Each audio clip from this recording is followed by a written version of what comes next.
The following talk is offered freely to ensure that no one is ever denied access to these practices and to these teachings.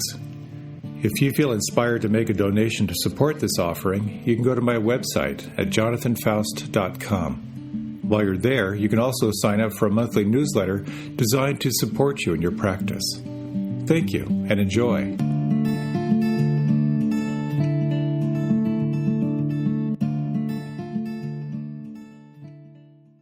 This story of a beloved rabbi in this town who's on his deathbed, and he's surrounded by all of his students, and the whole town is present for his passing. And they're all waiting for the final words from this wonderful teacher. And so his bed is surrounded by all of his top disciples, and then kind of in descending order, they're down the stairs and then filling the house and then out to the street where all the townspeople are. The rabbi is coming right to the end of his last breaths, and his top student says, "Rabbi, what can you tell us? What are your final words?" And he says, "Life is a river." And the senior disciple turns to the others, and life is a river. Life is a river. It makes its way down the stairs and into the rooms downstairs, out into the streets. Someone says, "Well, little boy, life is a river." And the little boy says, "Well, what does that mean?" And the person says, "I don't know." It turns, "What does that mean?" And starts making his way back up the stairs, back by the rabbi's bed, finally to the top disciple. And the top disciple says, "Rabbi, you said life is a river. What does that mean?" Rabbi says, "No, maybe it's not a river." It's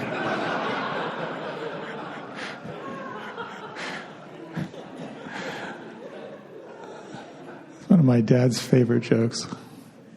So it may be a river, maybe it isn't a river, but it seems to be a flow. There does seem to be a flow. And that's a little bit what I'd like to talk about tonight, how life is a flow, that there is an intelligence that flows through life.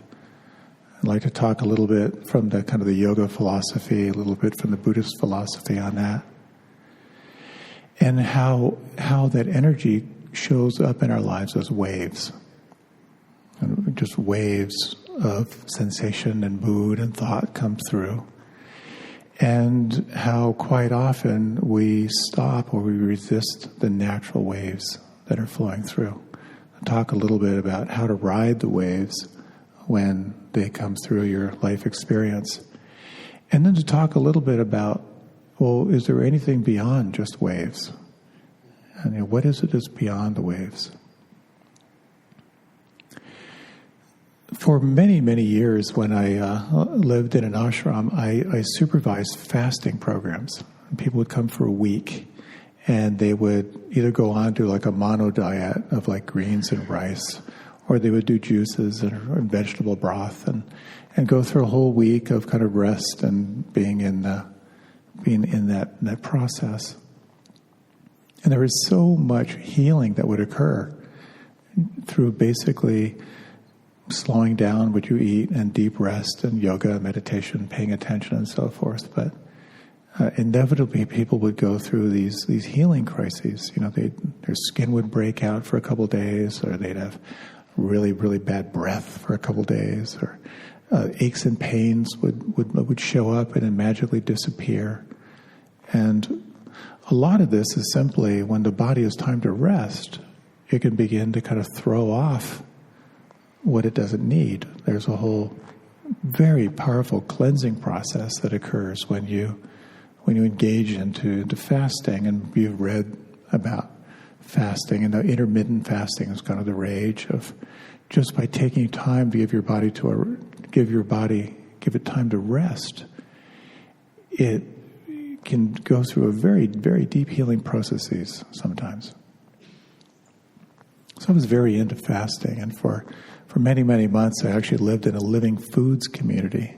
And where we did nothing cooked over 104 degrees, and lots of colonics. So that was really powerful. If you've ever done a colonic, they have this glass tube where you can watch what's passing through. It's quite fascinating. But quite often you'll see like this ropey material, like plaque on the colon, just being released and ejected out of the body. Someone, when I was down there, she swore she saw the head of a Barbie doll go by during her colonic. But I really view the practice of meditation is like that fasting. You take time to pause and you slow down. Your body reaches more of a sense of homeostasis. And then just like it throws off toxins from the system, you're throwing off toxins of the mind and emotional toxins. Your body gets strong enough to release what's no longer necessary. And it's amazing how intelligent the body is. You know, that when you get a cold or when you get flu, the body kind of knows what it needs to do if you just rest and give it time. And this sense of that healing force that runs through us is just such a topic of fascination for me. Just a little bit from kind of the yoga philosophy model. What yoga says is that the entirety of this existence can be boiled down to two things. In Sanskrit, it's referred to as prana, which is energy, and chitta, which is awareness.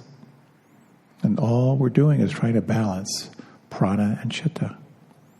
But prana has this amazing capacity when we're aware of the life force, when we're aware of feeling and sensation and aliveness.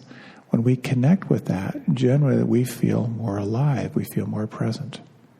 When we're usually lost in the mind, comparing, judging, planning, trying to figure things out. And so when we come back to the experience of this breath or these sounds, sometimes there can be almost a revelation of like, oh my gosh, I'm back. So in the yoga model, at least where I practiced for many, many years, we would talk about the technique for awakening the experience of energy is three things, is to breathe and relax and to feel. So when you breathe, you're re-engaging with the body. And then you'll notice, perhaps, in your meditation that the more you relax, the more you can feel. Which is why, I just offer just to be aware of the breath. If you really relax the belly, even more than it's relaxed right now, and you really pay attention, you'll notice how subtly the breath is actually happening down there. So breathing and relaxing and feeling is an integral part of our practice to intimately connect with life force.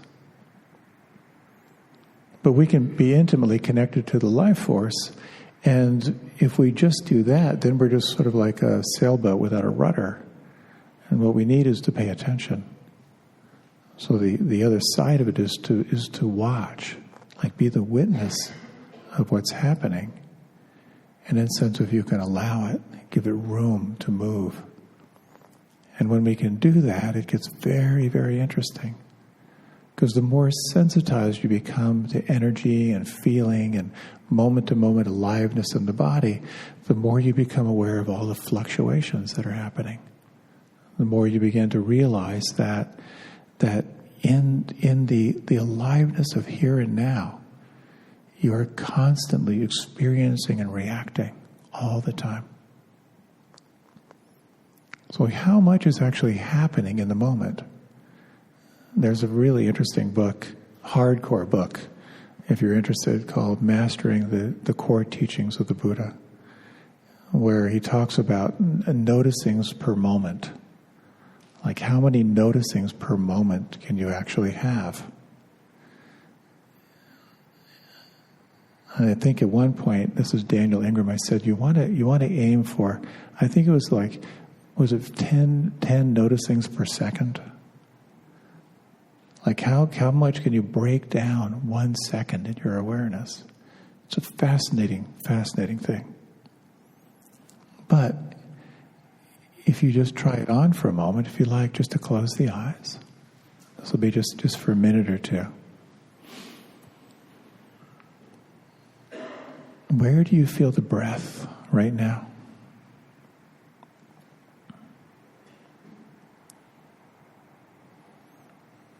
Is there anything in the body-mind that could relax right now? And on the tail end of relaxing, how much more intimately can you feel into those places that are softening and relaxing right now?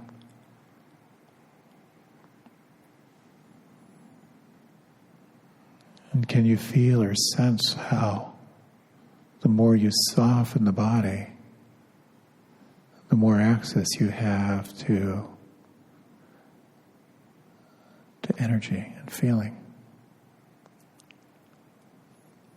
And now, can you sense the counterbalance to this? Can you imagine yourself as the witness,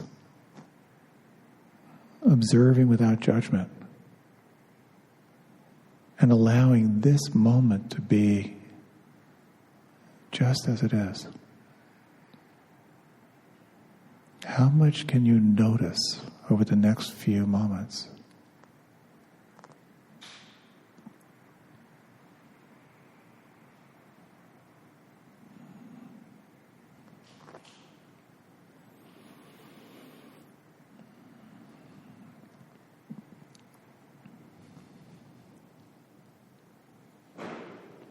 If you like now, you can begin to deepen the breath. And if you like, you can open your eyes. This concept of two primal forces of energy and awareness, it's very simple, but I find it to be very, very helpful to tune in to energy and then take that seat of the observer. It's a way of kind of opening to present moment awareness. And what happens is stimulus and response. Something happens when we react. And that's what we become more aware of. And again, that two-part definition I like so much of meditation. It's number one, noticing what's happening as it's happening. But then also noticing your relationship to what is happening. And that's where the freedom piece comes in. Because you get to see your reactivity. And in the seeing of your activity, you can begin to sense you have a choice. Instead of reacting to life, maybe there's a possibility of responding to life in a creative and conscious way. So we're getting messages all the time that are coming through the body. And some we pick up, some we don't pick up, some we ignore. You know, those television commercials, that say, are you suffering from indigestion after eating a gigantic meal over the holidays? Feeling bloated after drinking too much?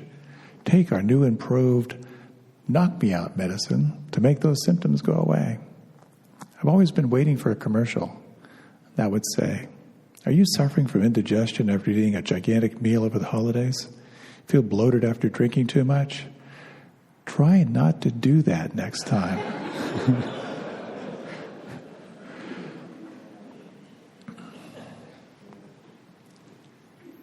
So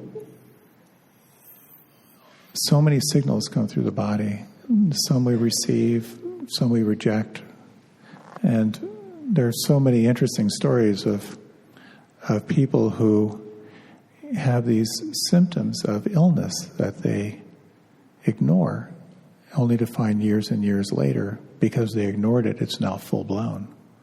And there's it's kind of scary if you kind of look under like early symptoms of things, because you can get quite paranoid about it. But at the same time, your body is talking to you. And it's a question of how you listen to it. And an interesting thing is that when you're really practicing mindfulness, aka non-judging awareness, you're training yourself to really turn your attention to what's actually happening, like the truth of what's happening. And that means getting more and more comfortable with discomfort. And this becomes an integral part of the practice, because quite often what arises in our practice is unpleasant. And our habitual, traditional way of dealing with unpleasant is to try to nuke it or make it go away, make sure it doesn't come back. We're also visited by pleasant sensations, and again, habitual ways to try to keep it. So I'd like to talk a little bit about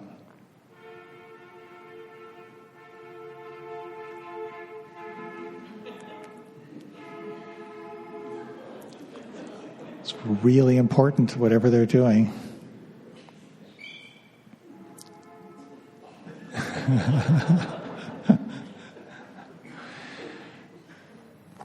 Someone was telling me how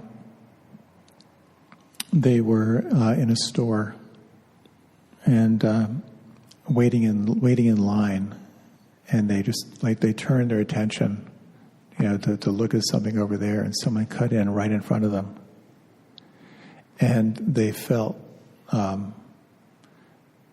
this a little bit, first irritation, and then the more they observed this person, the irritation turned to anger. And as the anger was rising, they just simply turned it off. And she said later, wow, I was feeling something, and then I wasn't feeling anything at all. And she kind of found a way to sort of turn off the wave of that sensation, which may have been the most skillful thing in the world. What happens quite often is, in life, you're feeling lots of equanimity, life is fine, and then some event will occur. Sometimes it's something external. Something is just internal, a memory. And then the memory will have some form of a clench to it, some kind of unpleasantness to it. And then around that unpleasantness, we start to tighten. And the basic assumption around that clench is something is wrong. Either something is wrong with me, or there's something wrong out there. And the more we kind of hold on to that, the more it begins to build. And it's very interesting just to think of it as a wave. It starts very, very small, but as we resist the wave begins to build in intensity. And quite often, for many of us, as the wave begins to build and the discomfort begins to get more and more intense, we employ different strategies on how to short circuit that wave. Quite often, when we feel that discomfort, there can be a sense of we're a little bit out of control. So it's a kind of a fear of losing control. And the 5 classic ways we tend to react is either we spin off into anger, judgment, blame, aversion, hatred, ill will, or we'll disassociate. We just sort of disconnect from the body and kind of go into planning or fantasy. Or we'll disconnect through anxiety and restlessness. We kind of get overwhelmed with the worry or the anxiety associated with it. Sometimes it's like we just pull the plug and we just sort of lose energy, and we kind of spiral into more of a depressive state. And sometimes we get paralyzed. We get paralyzed by doubt. We get paralyzed by self-criticism. Now, sometimes, especially if you're engaging in your practice with real sincerity, the undigested experiences in your life begin to come to the surface. Because again, you're creating this optimal field, just like you're fasting and creating this healing mode. The toxins arise to the surface. Sometimes those toxins can be quite intense. So when something feels too much, feels traumatic, feels overwhelming, it's very, very skillful to turn your attention elsewhere, to explore how you might be with it, maybe with some support. Sometimes, though, you can actually kind of choose to be on the wave, to stay with it. So again, as the information is arising, there's stimulus, response, reaction, resistance.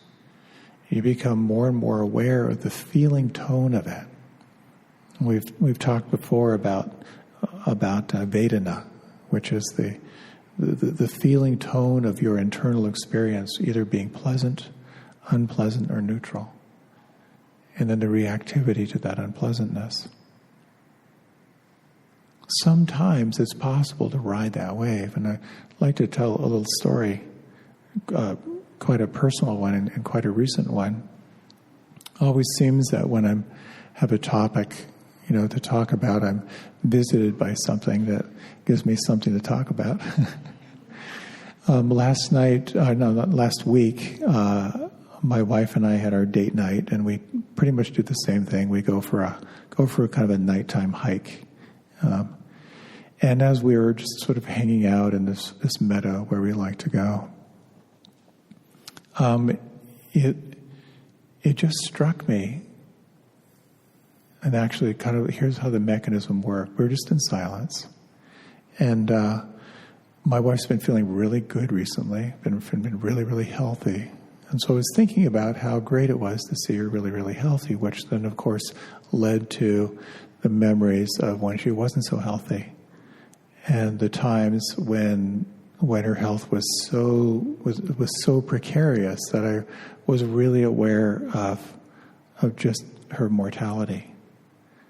And so as I thought about that, I just thought to myself, there will be a time, quite possibly, where we'll be with each other when the other person takes their last breath. And so when I just imagined really being present with my wife in her last exhalation, I just felt this really deep clench inside. And what was interesting was I've had a number of close encounters with death, which have been a real blessing for me. But in one instance, a child who died just 10 days before the due date, and finding out just in the doctor's office that the baby had died, just this sense of utter, it was almost like this searing white light, that I felt. So it was very, very similar to that. And I could feel it begin to rise up inside of me. And then I could also feel something wanting to clamp down on it. And then something inside said, turn to this, ride this wave. And so I just sort of stopped and I relaxed and I just sensed how intimately I could feel it. And it kind of went through as this, it was almost like a really deep guttural cry just kind of came right up and out of my system. And then a couple of kind of subsequent waves. It felt like it was almost overpowering, but I was able to stay with it. And on the other side, and what's so interesting, if you've ever felt a cry coming on, you know what that's like, is you feel the tension build, and if you stay with it, there's a crescendo to the wave. And on the other side of the wave is something really interesting.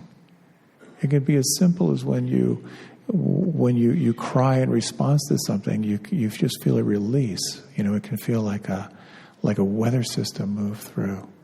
Sometimes there can be an insight on the other side of the wave. But on the other side of the wave was this really deep tenderness and a really deep recognition of how I want to live my life with my wife as long as we're both here. And I was struck by that that experience of the contrast of that something inside me that just wanted to keep it under control. And the contrast with, on the other side of the wave, of just that sense of, I want to really be informed by this truth that one of us is going first. And I want my life to live in recognition of that, just a sense of spaciousness and really deep appreciation. I think it was Khalil Gibran who said, unless you grieve fully, you will cry but not all your tears, and laugh but not all your laughter. And this becomes the invitation in our practice, that when it feels safe to be with something that's uncomfortable, to sense if it's possible to see it, if it feels safe to make room for it, and then to sense how intimately you can be present to it, and to meet it with as much empathy as you can. Because inevitably, certainly what I have found in my life, that on the other side of that release is something almost unimaginable. It's really some kind of a shift in identity that quite often occurs.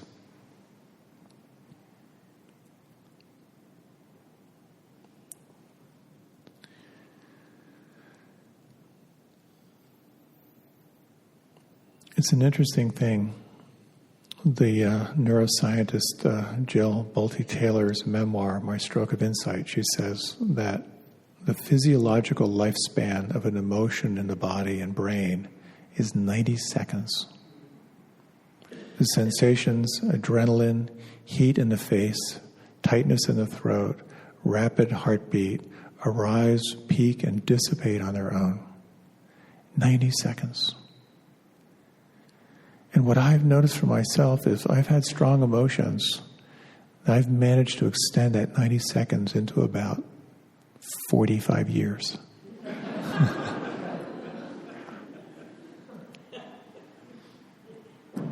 And this becomes the art of really saying yes to what arises. When I lost my beloved dog a number of years ago, and grief is a really good example of waves, because grief comes in rogue waves. You know, as you well may know, that out of the blue, there's a memory, a sound, a smell, and then there's a full-blown memory, and then just this sense of their presence, and then the sense of loss that can follow. So I decided after my dog moved on that my personal practice was that when I found myself on the grief wave, that my goal was to stay on the wave until I couldn't find it. That's how I languaged it for myself. And there is something so powerful about just noting when I'm kind of caught in that memory and caught in that wave, and just saying, I'm on this as long as I can stay on it. And it really was quite remarkable. And now that I think of it, most of those waves were probably about 90 seconds. To kind of just to feel it and stay on it, and then to kind of feel the release. And quite often, the release has to do with gratitude and has to do with presence. So perhaps we can do just a little practice around this. If you like, you can close your eyes. So this is not about trying to conjure up deep grief or loss. But you might take a moment with your eyes closed just to sense over the course of this day or this week, if there's any moment when you may have felt any kind of intensity, a strong emotion or a strong mood. If you can't think of something, you can make something up just for the purpose of the practice. And you might take a few moments just to to a sense of you can recreate that moment. Can you sense who was there, if there were others around, the time of day? And just recognizing the beginning of the wave. Can you sense the beginning of the wave? Was there any kind of clench, any kind of sense of there's something wrong here? And just to notice that you resist what was there. Anger or disassociation or worry or losing energy or doubt. And you might take a moment just to sense if it feels okay to hang out with us for another minute or two.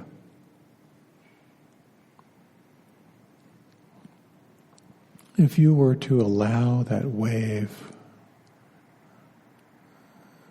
to build, what does it feel like inside?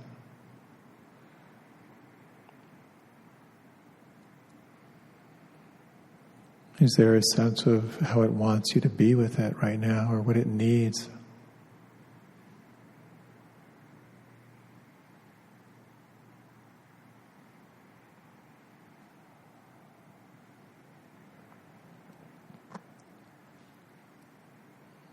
If you were to hold this in some kind of empathy or kindness, how does that shift anything inside?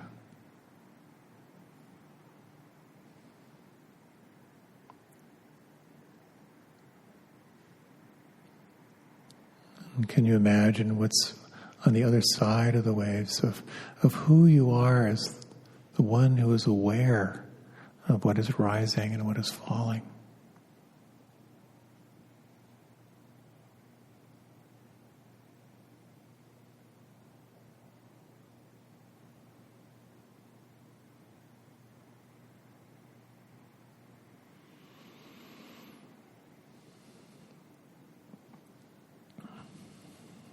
And as you're ready, you can deepen the breath. If you like, you can open the eyes, or you can remain with them closed.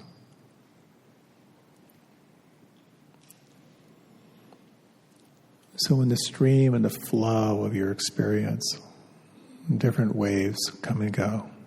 Sometimes not. Sometimes there's easy equanimity. Sometimes we think of riding the waves quite often with kind of unpleasant sensation, but actually it's really powerful to learn how to ride the waves of pleasant sensation as well.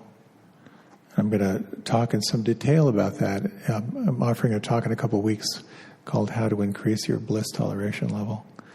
But have you ever seen the YouTube videos of little kids being given puppies or kittens?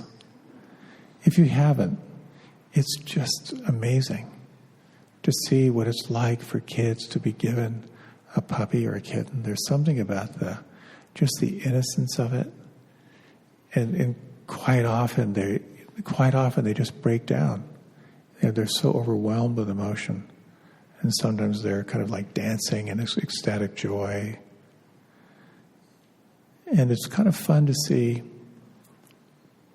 And there's another set of videos, I don't know if you've seen these, of like people who are colorblind, who wear glasses for the first time that allow them to see colors. It's really, really cool if you have a couple extra minutes. I told you I was off my YouTube ban, but it's amazing to see people they're colorblind, they put in these glasses and they can see color, and you can just see the overwhelm, and then some of you can see how like the wave builds so intensively, and then you can some people like trying to shut it down because it's almost too much for them to feel. And then the question is, well, then is that all there is? Is life just simply waves coming, ebbing and flowing, and all we're doing is reacting to the stimulus? And it brings up a really interesting question of, are we making it happen, or are we just present to it? So there's a little reading that I'd like to offer you. If you'd like, you can close your eyes.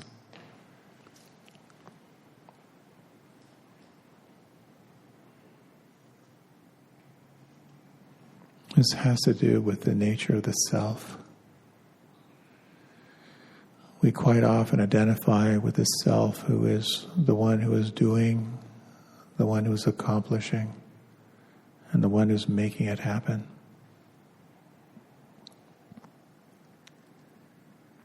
The moment when, after many years of hard work and a long voyage, you stand in the center of your room or your house or half acre or square mile or island or country, knowing at last how you got there, and you say, I own this,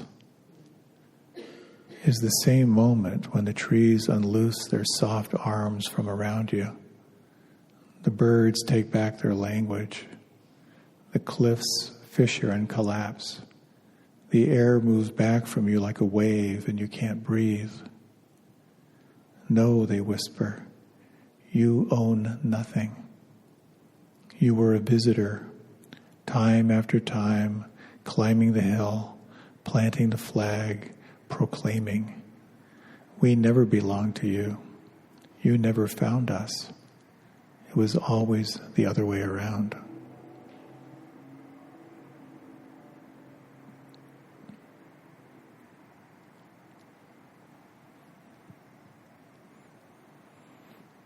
When we identify with this small doing self who's making it all happen, we fall into an illusion that we're just one little wave cut off from the ocean. When we can begin to sense the sense of I, me, and mine falling away, when there is no I, no my, no mind, that's when you realize that you're the ocean. And all the waves are all a part of you.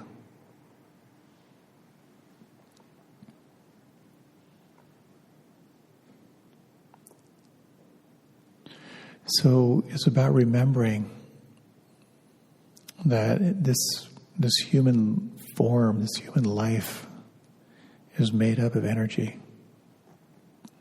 Just this vibrant life force that animates the body, that animates everything around you. And remembering that life flows in waves and fluctuations. And remembering that who you really are is the space in which everything happens. So why don't we close with a short meditation?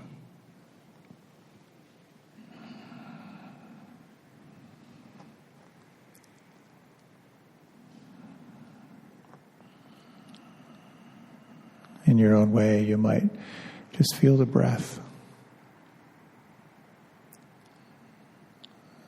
Sense what could relax, and sense how on the heels of relaxation, your sense of feeling can dramatically open.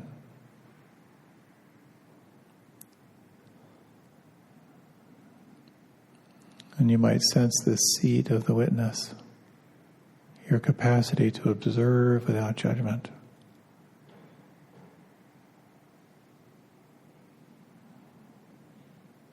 Your capacity to allow, to be the space in which all things can arise and fall in their own natural way. Deeply relaxed and yet intimately alert.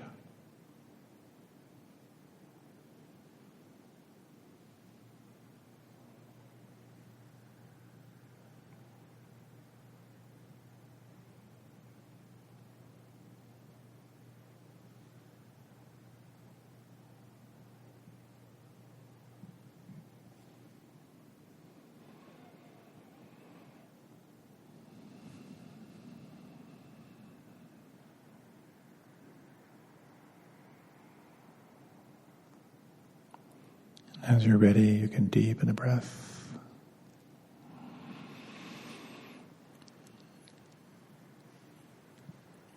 And when you're ready, you can open your eyes. Just close with a few final words, just to remember this. Life is a river. Or maybe it isn't a river. But we do have cookies and tea. So enjoy your evening. Thank you so much. Have a great week.